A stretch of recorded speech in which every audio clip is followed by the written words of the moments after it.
ইতিহাসের পাতা ঘাটতে গিয়ে নেইমারের ইতিহাস দেখলে আপনি আঁতকে উঠবেন। ফুটবল ইতিহাসে সেরা কামব্যাকের গল্পটি এই মহানায়কের নামেই লেখা আছে। শেষ 5 মিনিটে দুর্ধর্ষ 3 গোলে অবদান রেখে সে বুঝিয়ে দিয়েছিল ফুটবল তার পায়ের জাদু। সেদিন অবাক হয়েছিল মাঠে থাকা হাজার হাজার দর্শক, কোচ, এমনকি সতীর্থ লিওনেল মেসিও। সবাই অবাক হয়ে তাকিয়েছিলেন ব্রাজিলিয়ান এই সুপারস্টারের দিকে। কি হয়েছিল সেদিন? 5 মিনিটে নেইমার কি করেছিল? কেনই বা এই সময়টাকে বলা হয়ে থাকে ইতিহাসের সেরা কামব্যাক? চলুন বিস্তারিত দেখি। উয়েফা চ্যাম্পিয়ন্স লিগের রাউন্ড 16 কোয়ার্টার ফাইনালের লক্ষ্যে মাঠে নেমেছিল পিএসজি বনাম বার্সেলোনা। নেইমার, মেসি, সুয়ারেজের মতো ভাগা ভাগা তারকা থাকতেও প্রথম লেগে পিএসজি 4-0 ব্যবধানে হারিয়েছিল বার্সাকে। অর্থাৎ দ্বিতীয় লেগে বার্সাকে ম্যাচ জিতে করতে হবে 5টি গোল। সবাই হাল ছেড়ে দিয়েছিল। স্বাভাবিকভাবে এমন ব্যবধানে ম্যাচ জিতা সত্যি অসম্ভব, কিন্তু সেদিন ব্রাজিলের এক নায়ক বলেছিল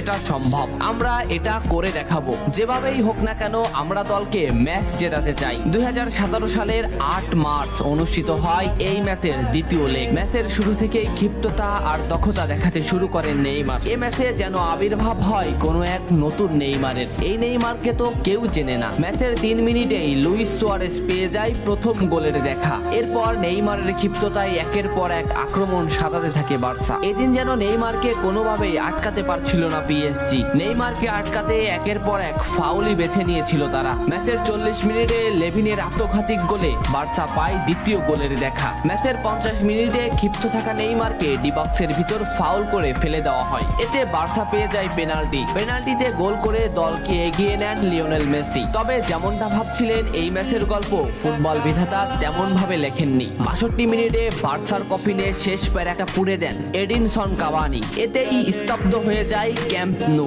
আশা ছেড়ে দেন বার্সা কোচ লুইস এনরিক। শুধু কি তাই, স্তব্ধ হয়ে যান লিওনেল মেসিও। তবে সেদিন একজন দমে যায়নি। নামটা কি কমেন্ট করে জানান। বার্সা গোল হজমের পর লিওনেল মেসি ম্যাচের সম্পূর্ণ দায়িত্ব দেন নেইমারের উপর। আবারও শুরু হলো খেলা। ডি বক্সের বাইরে নেইমারকে ফাউল করে ডি মারিয়া। এই পজিশনে 88 মিনিটে বার্সা একটা ফ্রি কিক পায়। তবে এই ফ্রি কিকের দায়িত্ব নেইমারের কাছে বুঝিয়ে দেন মেসি। শট করেন নেইমার এবং করেন অসাধারণ গোল। এই ফ্রি কিকটা বার্সার ইতিহাসের সেরা ফ্রি কিকের একটি হয়ে রয়েছে। এর 2 মিনিট পর সুয়ারেজকে আঘাত করে পেনাল্টি পায় বার্সা। পেনাল্টি নিতে আসেন নেইমার জুনিয়র। সেদিন বার্সা নেইমারের উপরই আস্থা খুঁজে পেয়েছিল। পেনাল্টিতে অসাধারণ গোল করেন নেইমার। এমন পরিস্থিতিতেও 5 গোল করে ম্যাচ সমতা এনেছে বার্সা। এর কিছু সময়ের পরে চলে আসে সেই মাহিন রক্ষণ। ম্যাচের এই মোমেন্টটা লক্ষ্য করুন। ডি বক্সের কিছুটা সামনে নেইমারের পায়ে বল। নেইমারকে আটকাতে গেল প্রতিপক্ষের একটি খেলোয়াড়, কিন্তু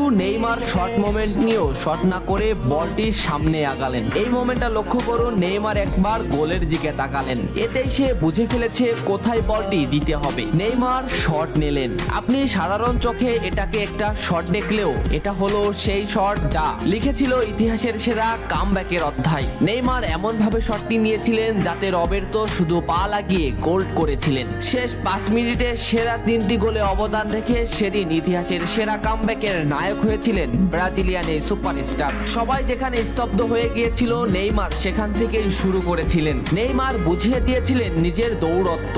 ইতিহাসের সেরা কামব্যাকটা বার্সা নেইমারকেই উৎসর্গ করেছিল। এ ম্যাচে নেইমারের পারফরমেন্স ছিল আকাশচুম্বী। মাঠে থাকা দর্শকরা শুধু নেইমারের দিকেই তাকিয়েছিলেন।